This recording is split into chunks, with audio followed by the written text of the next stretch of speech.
Менің атым Тони болады. Менің 2 әпкем болған. Олар мені жек көреді. Жек көргендер соншалықты мені басымды унитазға тығады. Жаман тамақ береді, басымды тағады. Қыздың киімін кигізіп мені бояндыратын. Мен оларды жақсы көремін, бірақ олар мені жек көреді. Неге екенін білмеймін.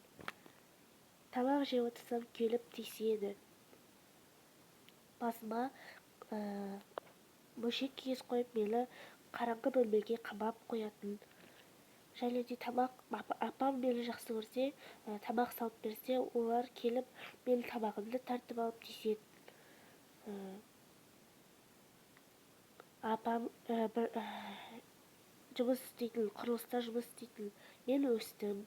Өсе келе олар маған тиісуін қоймады. Әлі де тиісе берді. Ұрды, соқты. Мен жылайтынмын. Және де олар маған пышақтың да таянбады. Бірақ апам көріп, екеуміз жылап алдық. Сосын апамның ағасы мені өз үйіне алып кетіп, сол үйінде тұрдым.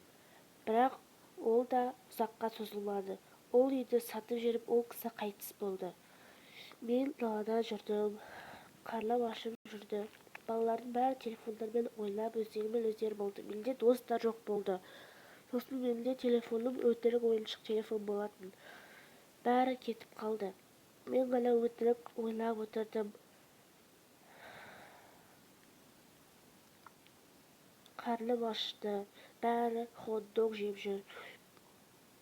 Менде ақша да жоқ болды. Қарным қатты ашып отырды. Сосын мен бір балалардың тамақ жасатқан жерін көрдім де, бір бомбыш сияқты біреудің тамағын жедім. Кеш батты, ұйықтайтын жерім де жоқ. Сосын газет салып бомбыш сияқты жаттым. Сол кезде бір бұзақылар келіп мені тепкілеп кетті. Сосын кейін мен далада отырдым. Апама хабарластым. Апам мені алып кетті. Сосын мен бір достарымды көріп, Хали мен Макс деген достар мені күтіп, солармен дос болып кеттім. Олар өте күшті.